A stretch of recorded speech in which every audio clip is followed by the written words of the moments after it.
ইচ্ছেগুলো পবিত্র করেন, স্বপ্নগুলো ইনশাআল্লাহ একদিন পূর্ণ হবে। অবৈধ কোনো স্বপ্ন আপনারা দেখবেন না এবং ইচ্ছাটাকে পবিত্র রাখবেন। ইচ্ছা বুঝছেন, ইচ্ছার সাথে সম্পর্ক কার? হৃদয়ের। আপনি যখন একটা কাজ করবেন, এই কাজটা কোত্থেকে, মানে প্রথমে আপনার হৃদয়টা সিগন্যাল দেয়, কর্ডটা সিগন্যাল দেয় আপনার ব্রেনে, আপনার মস্তিষ্কে, সেখান থেকে কিন্তু আপনি কাজটা করার জন্য প্রস্তুতি নেন। আপনার ভিতরে স্পিড তৈরি হয়, আপনার ভিতরে স্পৃহা তৈরি হয়। এই জন্য আমাদের প্রত্যেকটা মানুষের প্রথমে ইচ্ছেগুলো পবিত্র হতে হবে।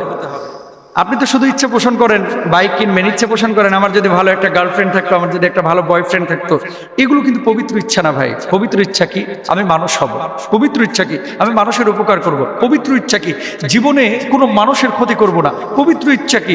মানুষের উপকার করতে না পারলেও আমার দ্বারা কোনো মানুষের ক্ষতি হোক, এটা আমি কখনো করব না। পবিত্র ইচ্ছা কি? আমি আমার বাপ মাকে ভালোবাসবো। পবিত্র ইচ্ছা কি? আমি কোনোদিন নামাজ কাজা করব না। পবিত্র ইচ্ছা কি? আমি কখনো হারাম খাবো না। পবিত্র ইচ্ছা কি? আমি কখনো আল্লাহ রাসূলের পথ থেকে বিপদগামী হব না।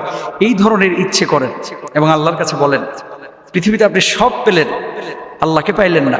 ঘোড়ার ডিম কোনো লাভ নাই। পৃথিবীতে আপনি কিচ্ছু পান নাই, কিন্তু আল্লাহর সন্তুষ্টি পেয়েছেন। আপনার চাইতে সফল কাম এই পৃথিবীতে আর কেউ নাই। আল্লাহ বুঝদান।